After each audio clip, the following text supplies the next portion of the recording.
Hi guys, and welcome to another episode in the series The Doctors Are In. And in this series, Tracy Banks, aka Mercy Tiara, and myself are showing you our approach to common problems that scrapbookers face.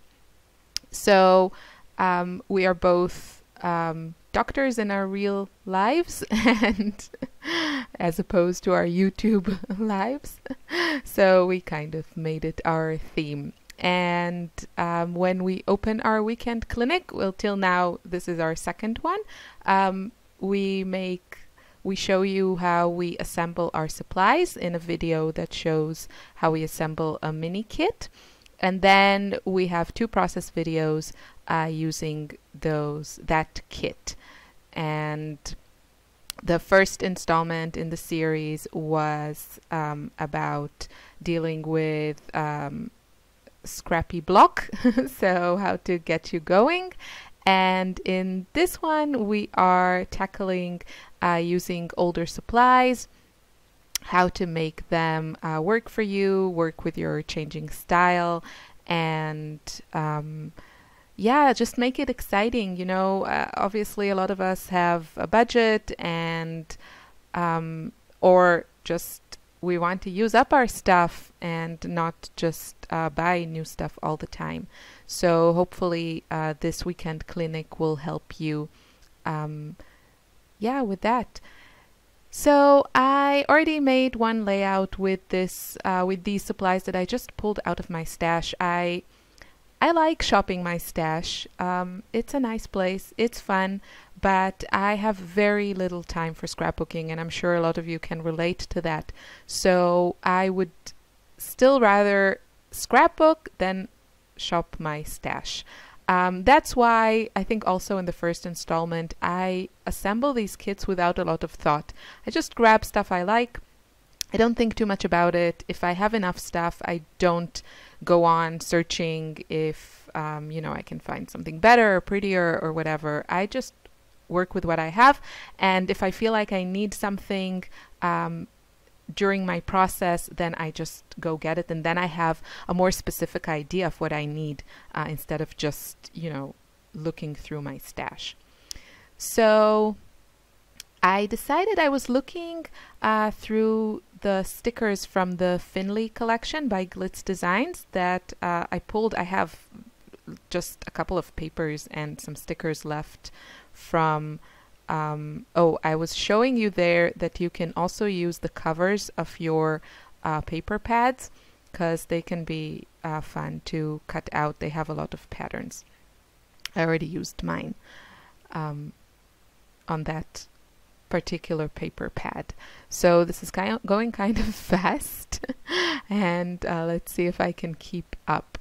Yeah, so I was looking at these stickers from the Finley collection and I noticed that there was this one sticker that had some aqua in it and kind of a lime green.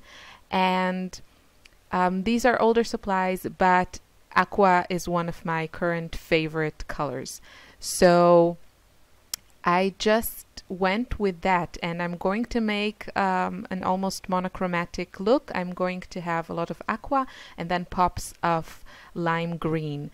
And this is a great way of using your older stash. Just pick out colors that you really love right now. Go through your stash, go through some paper pads and find those. And then even if maybe the supplies are older or maybe the patterns are not, you know, exactly like the newer style or even what you're loving right now, still when there's so much layering of the same color, it's kind of, that's the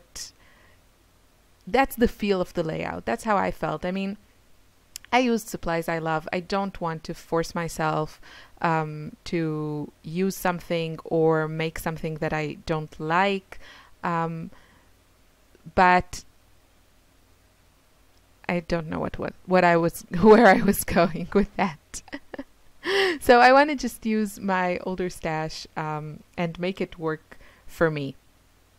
And you know, some lines might have maybe some colors that are not speaking to you, but usually they have a few colors, you know, in every collection. There's not just the one. So you can really pull the pull the colors that are currently your favorites. And in the Finley collection, for example, I like that color scheme. But there's a lot of red and black in that line, and I just pulled here the aqua and lime. So once I decided I was going for kind of a monochromatic look, then I kind of knew what I was looking for, and then I went into this old paper pad by Dear Lizzie, and this collection came out a few years ago. It's called Polka Dot Party. It's a beautiful collection, and it has a lot of aqua in it. So I think most of the papers that I'm using are from that collection. It had some cut apart sheets, so I just cut apart the parts that were working for me. And now I am playing around, and you saw that I gutted the little piece of pattern paper, that striped one, so I could use it in two places and not waste any of it, because I didn't have a large piece of it. So I think I'm kind of done with the papers that I want to use. Oh, and the back of the 12 by 12 paper that I'm using, I really wanted white, but I didn't want to pull white cardstock from my stash because I want to use just older supplies. So one of these paper pads, or I think most of them actually, are only one-sided. So I just use the other side, you know, the white side of a pattern that I'm not too crazy about. And if you really want to use white background and you don't have any white papers, you could just paint them, and that would look fun too with, white paint. So I'm just arranging my papers here, and this photo is just a really cute photo of me and my girls, and I haven't had a chance to scrapbook it yet. And like my first video in this weekend's clinic, I'm using black and white photos. That just makes everything easy, and I mean, color-wise, so I can really pull the stuff that I like from these limited and older supplies, and I don't have to worry about how it looks with the colors of the photo. Now that doesn't, you really don't have to coordinate your photos to your supplies. You really don't. But I have a thing with colors and matching and all that stuff, so I'm kind of particular with that. So I'd rather just have black and white photos. Especially this photo is actually very colorful. It has this bright yellow wall behind it, and the ground, it's like this weird kind of terracotta or earthy, I don't know, reddish brown, because it was some we took them in like this little basketball court. Anyway, doesn't matter. My point is that it didn't have like really nice harmonious colors. It was a bit of a mess. So it's really doing it justice to switch it to black and white. So now I'm thinking what I want to use. And again, that cute little sticker was the beginning of all this, of the whole design and color scheme of the layout. And I was looking through the stickers from the Finley collection, and I didn't really find something that I wanted to use as a title. So I did pull out something that is a bit newer, and these are these beautiful white Amy Tan thickers. These are the type of things, if you have a tight budget, these thicker words, they are a little bit pricey. I think full price, they cost like $5 or something like that. But you can usually get like 10 titles from such a thing and such a sticker sheet. And I think usually getting 10 titles that are like full words, that might be a bit more challenging with just a regular pack of thickers, because, you'll probably run out of vowels and all that fun stuff. So I think these are definitely kind of, it's how can I say? It's like a bit a luxury item, but I think it's one of those that really brings a page together and a design together because they're so pretty. Like these word thickers are just so pretty. So they add a lot, you know, it's like an embellishment and a title all in one. So I'm just adding some stickers that fit my color scheme.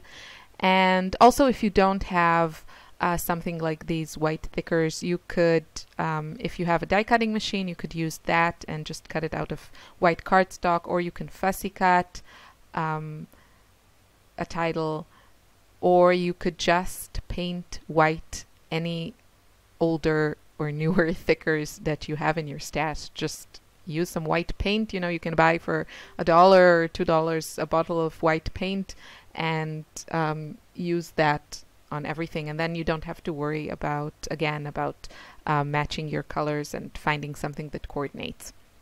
So just a few tips to work your stash. And I am kind of done here. I add a few more stickers. There's this really cute owl in the Finley sticker sheet that I really liked.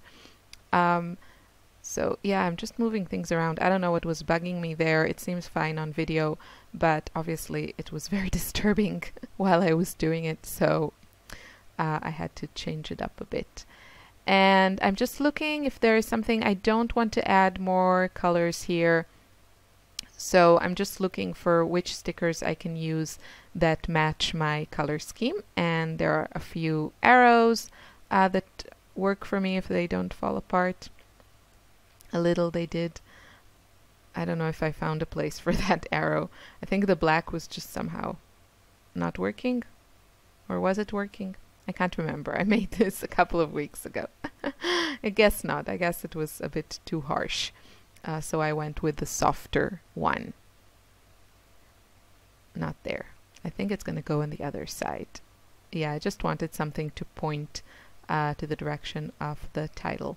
And you know, I had all these stickers above my title there, so I wanted to balance that with some stickers on the other side. It's all about balance, repetition. I say this a lot in my videos because that's what I do all the time, and it works.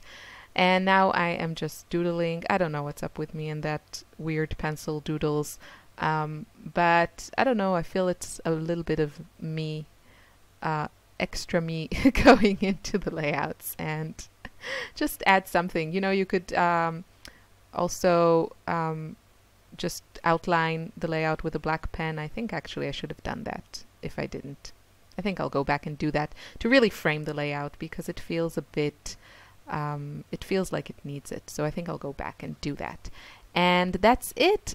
Check out the other process video and the kit if you haven't already. And of course, Tracy's fantastic videos. Thanks for watching. Bye.